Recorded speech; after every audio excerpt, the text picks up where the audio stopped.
I've been using storytelling techniques for a very long time. In fact, it started when I was 18 years of age, and I was knocking on doors. This was in Sydney, Australia.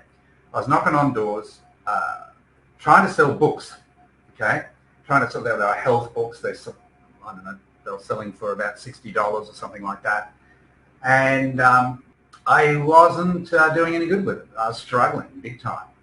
And so after 2 weeks of knocking on doors and getting doors slammed in the face, or when I did get access to the person's house, I did my little presentation trying to sell these books, and guess what? No one bought. No one bought from me. And I was feeling a bit despondent. In fact, I was thinking maybe I should quit. I'm not really cut out for this selling gig.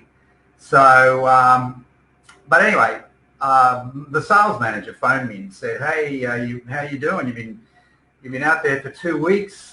Doesn't seem like much is happening."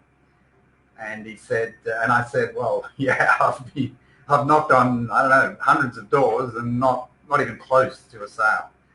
He said, "Okay, well, let's see if we can fix this problem.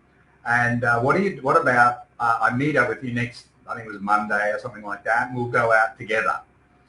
Bang, bang, on the doors there. And I said, "Oh, okay, that'll be great." Now, in one sense, I was excited because he was the #1 seller of these books in the world, right? But in another sense, I was terrified because he was #1. I felt I was going to be hugely intimidated. But he made the offer. Very few people would get an offer like that from a man of his stature. And so I accepted it, and, chewing the fingernails in the lead up to the Monday. Met him on the Monday, and he said, "Okay, well, let's find a street." And we just jump out of the car and we start knocking on doors. So, right, okay, start knocking on doors.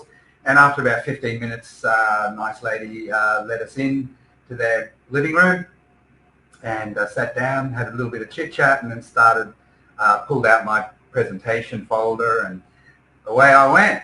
And, after about, I don't know, 20 minutes or something like that, it was a firm no, and that was the end of it. Right, okay, another no.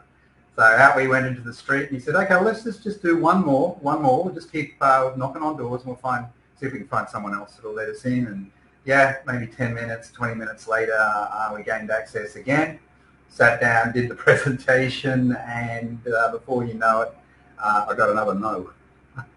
So this is in front of the world's #1 seller of these books. So yeah, left the house with him, and then he said, "Look, let's go and get a cup of coffee. We'll regroup, and then we'll come back." And actually, he didn't get the cup of coffee. He said, "Look, let's keep walking, but the next time we get access to a house, I'll do it. You watch and learn, and tell me what you learn." So that's what he did. That's what we did, and a little bit of time elapsed, and we got access to another house, and he led the presentation, did the presentation, and as luck would have it, a sale was made. So we collected the money, did the paperwork, and then out into the street, he said, "Okay, now let's go and have a cup of coffee, and we'll do a bit of a debrief on this." So that's what we did. And so we sat down at, I think it was McDonald's or something like that, and he said, "Okay, tell me, what did you notice that was different compared to what I did compared to what you did?" I thought about it, and I said, "Well, it's pretty clear to me that #1, you asked a lot of questions. I didn't do that. And you listened to the answers, and you responded accordingly. And #2, you told some great stories. You make a point with the presentation folder, and then you illustrate with a story. And I wasn't doing that either." So that's how it started. And that's how the big turnaround for me started. And he bid me farewell, and then the next day I went out and started knocking on doors. I didn't make a sale that day, but a day or two later I made my first sale, and then I made a bunch of other sales after that. Why? Because it was crystal clear to me as to what I needed to do: ask more questions and tell some great stories that are relevant to their situation. So that's how it started. And so my experiences as a storyteller just continued to multiply over really decades.